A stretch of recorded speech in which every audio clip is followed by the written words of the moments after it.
अध्याय 1 संख्या पद्धति। अध्याय 1 का हम पहला उदाहरण पढ़ने जा रहे हैं, जिसमें हमें बताना है सत्य और असत्य, वो भी कारण सहित। तो पहला दिया है प्रत्येक पूर्ण संख्या एक प्राकृत संख्या होती है। तो पहले तो हमें ये पता हो कि पूर्ण संख्या क्या होती। तो पूर्ण संख्या क्या होती है हमारी 0 1 2 3 से लेके अनंत तक। तो ये भी एक पूर्ण संख्या है, ये भी पूर्ण, ये भी पूर्ण, ये भी पूर्ण। तो क्या ये सारी की सारी संख्या प्राकृत संख्या कहला पाएंगी? तो नहीं, ये इतनी होती है, यहां से एक से होती है प्राकृत संख्या, तो ये हमारा क्या हो जाएगा? असत्य। दूसरा, प्रत्येक पूर्णांक संख्या एक परिमेय संख्या होती है। तो पूर्णांक संख्या धनात्मक संख्या और ऋणात्मक संख्या का समूह पूर्णांक संख्या कहलाता है। परिमेय संख्या जिन्हें हम p/q के रूप में लिख सकते हैं। तो पूर्णांक संख्या हमने क्या पढ़ी, जैसे ऋण 3, ऋण 8, ऋण 12, 0, है ना, 6, 5, 9, 121, ये सब क्या हो गई आपकी पूर्णांक संख्याएं होगी। पूर्णांक संख्याएं हैं तो इनमें हम कर सकते हैं बटे में 1, बटे में 1, बटे में 1, बटे में 1 हम लिख सकते हैं। तो ये p/q के रूप में हो गई, ये भी p/q के रूप में हो गई, सारी की सारी कैसी हो गई? p/q के रूप में हो गई है। तो हम इन्हें कह सकते हैं कि सारी या प्रत्येक पूर्णांक संख्या एक परिमेय संख्या होती है। तो यह हो जाएगा आपका सत्य।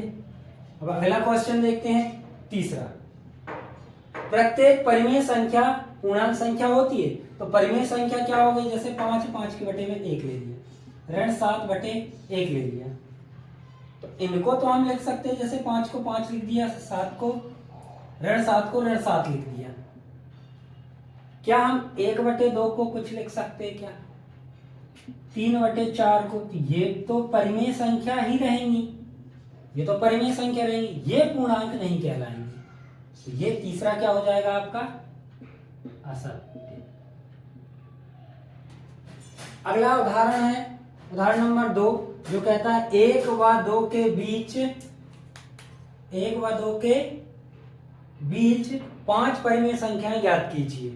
तो हमें 1 और 2 के बीच 5 परिमेय संख्याएं ज्ञात करनी है। तो हम क्या कर लें? हल। हमें कितनी संख्याएं चाहिए? तो n बराबर हम ले रहे हैं 5 संख्याएं चाहिए, तो n बराबर 5।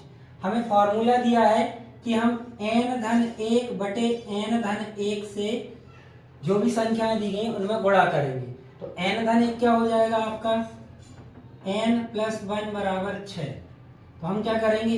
1 मल्टीप्लाई n + 1 अपॉन n + 1 कर दें, 1 गुणित 6/6 बराबर आ जाएगा 6/6। इसके बाद करें हम दूसरा, 2 गुणित n/1 बटे n/1 बराबर हो जाएगा 2 गुणित 6/6। तो कितना हो जाएगा? 6 दूनी 12/6। अब हमें कितनी परिमेय 5 परिमेय संख्याएं चाहिए, देखते हैं। एक तो ये हो गई, तो पहली कौन सी हो जाएगी? 6/6। तो ये तो हमें दी हुई है। अगली क्या हो जाएगी? यहाँ पर लास्ट में लिख ले रहे हैं, कौन सी? 2 के नीचे 12/6। अगली देखा 6 के बाद क्या आएगा? 7/6, 8/6, 9/6, 10/6 और 11/6। तो ये तो हमारी 6/6 1 कहलाएगा, 12/6 2 कहलाएगा। लेकिन ये जो मिली है हमें 1 2 3 4 5, ये पांचों संख्याएं हमारी क्या रहेंगी? 5 परिमेय संख्याएं रहेंगी 1 और 2 के बीच में। अब आगे पढ़ते हैं प्रश्नावली 1.1 के पहले सवाल। पहला सवाल कहता है, क्या 0 एक परिमेय संख्या है? क्या इसे आप p/q के रूप में लिख सकते हैं, जहां p व q पूर्णांक है और q ≠ 0 है?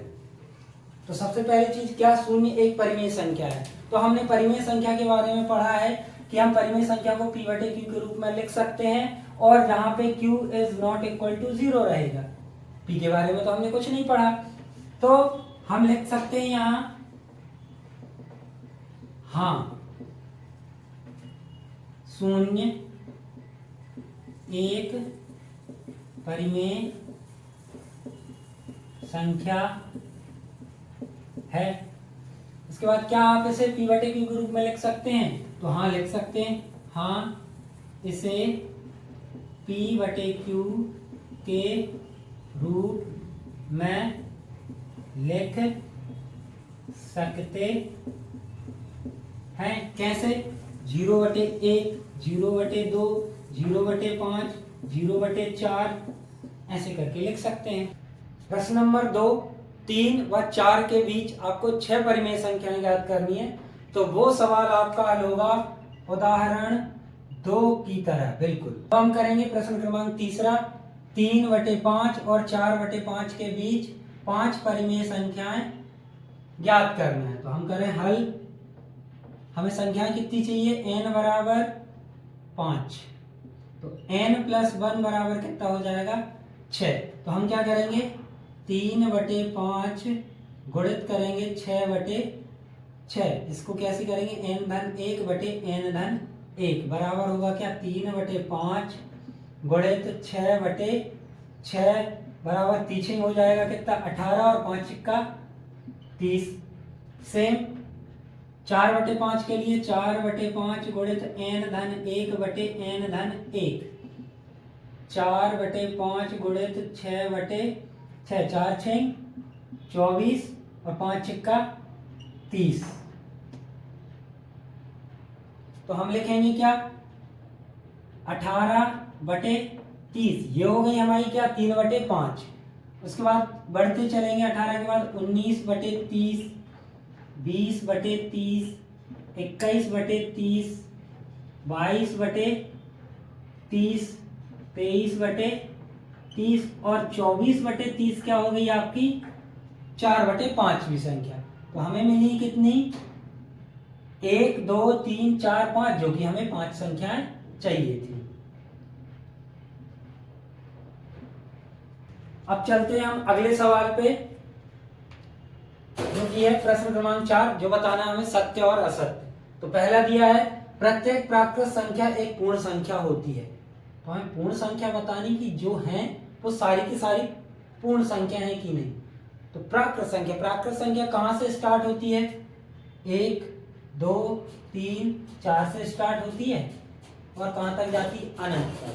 और यहीं पे पूर्ण संख्या कहां से स्टार्ट होती है? पूर्ण संख्या आपकी स्टार्ट होती है 0 से। तो 0, 1, 2, 3, 4 ये पूर्ण हो गई। तो बाकी की ये भी क्या कहलाएंगी? पूरी ये भी कहलाएंगी कि पूर्ण संख्या। तो ये क्या हो जाएगा? आपका सत्य हो जाएगा। ठीक है। इसके बाद आता है प्रश्न नंबर 4 का दूसरा, प्रत्येक पूर्णांक संख्या एक पूर्ण संख्या होती है। तो पूर्ण संख्या तो ये दी है आपकी वही 0, 1, 2, 3, 4 से लेके अनंत तक। तो प्रत्येक पूर्णांक संख्या, तो पूर्णांक संख्या में हमने ऋण 5 भी पढ़ा है, ऋण 18 भी पढ़ा है। तो ये तो पूर्ण संख्या नहीं है हमारी। ऋणात्मक संख्याएं पूर्ण संख्या नहीं है। हाँ, धनात्मक संख्याएं लेकिन है पूर्ण संख्याएं। तो हम इसको क्या बोलेंगे? असत्य। इसके बाद आता है प्रत्येक परिमेय संख्या एक पूर्ण संख्या होती है। प्रत्येक परिमेय संख्या, तो परिमेय संख्या फिर वही 3/4, 1/2, 7/9। तो क्या ये संख्या पूर्ण संख्या है? तो ये नहीं है। नहीं है तो ये क्या हो जाएगा आपका? असत्य।